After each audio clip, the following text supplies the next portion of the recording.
What's up, guys? Duncan the Highlander here, and like I said, I'm gonna make a video describing how and why Conor McGregor is gonna win. Now, I can tell you the basics, right? Let's go to the basic overviews. The facts that Conor McGregor's a southpaw. When you're a southpaw fighting anybody, even other southpaws, there's only so many left-handed people that you're going to see.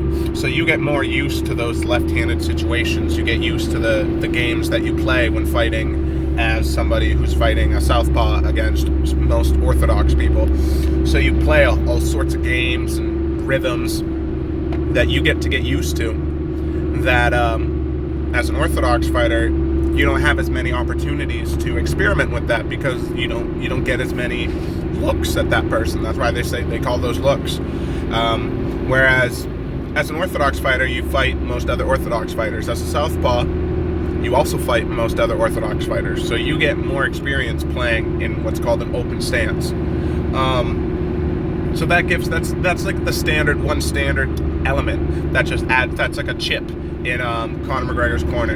Another thing, stylistically, is the fact that he uses a lot of footwork, that he uses a lot of timing, and that he likes to use his kicks to create distance and to create a bubble that causes people to try to reach and to try to break that bubble to gauge distance.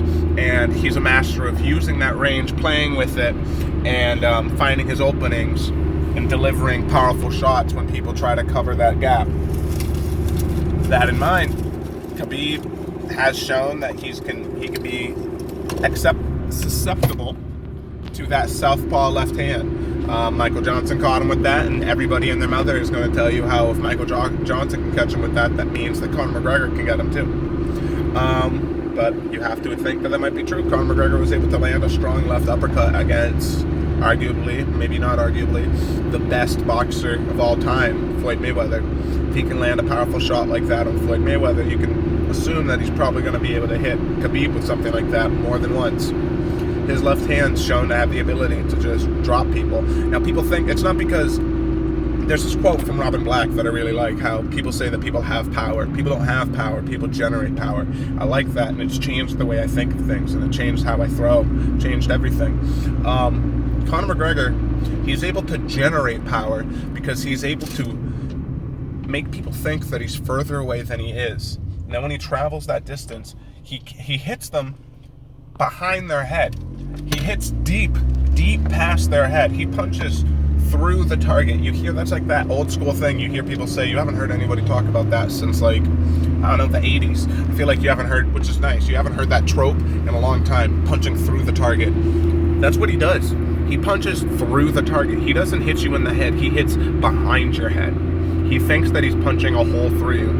And when he does that, that's why people fall, because they think that he's at a certain distance, and then when he hits them, he's punching through their head, and that's why it feels like he hits like a heavyweight, because he's got the timing down and he's got the distance, so he knows when he hits you, he's got more extension. He's not hitting you at the end of his range, he's hitting you here, and he's still got more to go when he's popping at you. Those are some of the keys that Conor McGregor possesses that's going to allow him to win. I honestly think that if Conor McGregor gets this victory, it will be within the first 2 rounds. Now, I know this is another thing that a lot of people are saying, and I hate repeating things that other people are saying. It doesn't mean that we can't see a fight where Khabib's taking him down, and maybe late in the 4th or the 5th, Khabib thinks that he's tired, and he starts getting cocky. Maybe he starts boxing with him a little bit, and in the 5th round, Conor McGregor lands a shot on him that puts him to sleep. I'm not saying that's impossible, but I think that I think what's most likely is that when they're fresh, Khabib comes in and has the potential of getting starched. One thing that Khabib does not very well, is that he reaches when he's trying to get takedowns. He kind of leads in, he lunges, he reaches for takedowns, and he shoots without using hands to really cover that distance. You know what I mean? He's not somebody that uses his combinations like Frankie Edgar, who smoothly goes from his combinations into his wrestling back to his combinations. He's not like a Frankie Edgar. What he does is he just spams the takedown, and he just spams it. He keeps pressing X, X, X, X, X, X, X. He's like that guy that you play against in a Street Fighter who just keeps pressing the same button over and over and over again. And although that works for him, because unlike Street Fighter, when you press that button and it's the same move, although hitting with the same attack, he's really hitting different attacks because he's coming high, he's coming low. But the entry isn't beautiful. And I think it's that entry that's going to allow Conor McGregor the opportunity to starch him. And if he does, I think it's going to be within the first or the second round.